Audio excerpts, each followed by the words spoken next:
Emma, thank you very much for doing this. If you could let us know what you're doing here at Writing on the Wall. Well, currently I'm being amazed by your library, mostly because, oh my god, it's beautiful. I visited Liverpool once before, years ago. Didn't get to see, but this is just stunning. So yeah, I'm here at Writing on the Wall, which, as you know, is a literary festival hosted in Liverpool. But what's great is that this year they're starting to introduce the comics element, because really, whether it's writing or pictures, what we're all caring about is stories. And obviously I'm slightly biased, but to me I think comics are not art and they're not literature. They're better than both of them. So yeah, we're basically here celebrating stories, and I'm really chuffed that the Writing on the Wall Festival is actually sort of bringing in comics as that bridge between the writing and the words. Is the industry getting a lot smaller in terms of kind of like being able to get to America and work on American projects?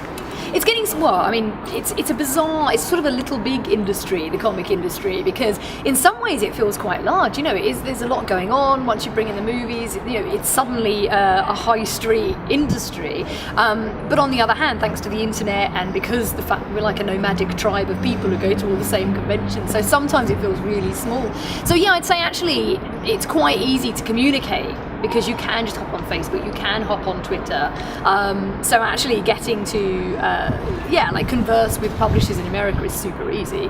I'd still think that meeting people face to face is where the real value lies. So I mean, you'll still find it's very useful to hop on a plane. I say hop on a plane as if it's cheap, but to get on a plane, go to New York Comic Con, meet people face to face.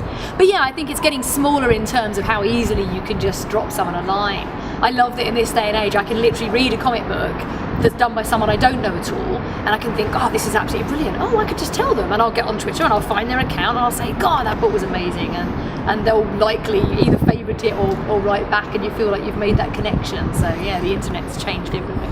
Are you really encouraged with the age group of people who are interested in comics and the stuff that you're doing? I am, and especially with what I'm doing at the moment. I think because I do have this whole comics by everyone, about everything, for everyone. I want it to be an industry and a medium that's not in any way exclusive.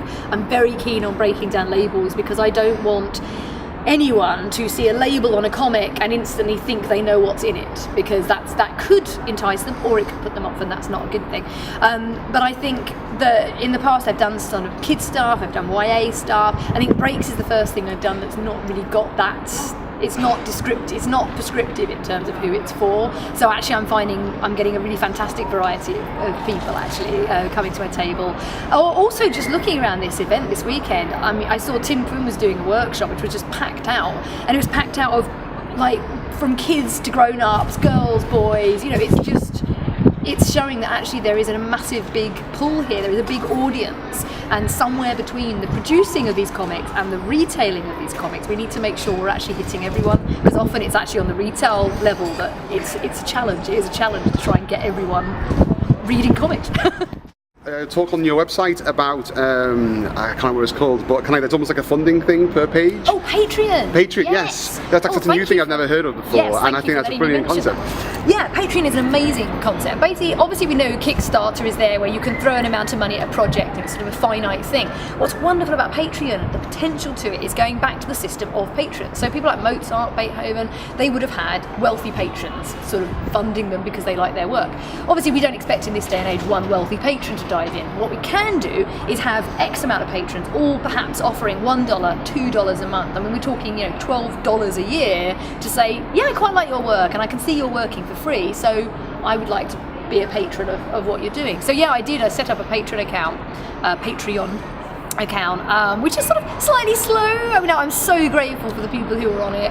I perhaps was a bit sort of like, I've been doing comics for so long, I hoped, I can see how many people reading the comic for free.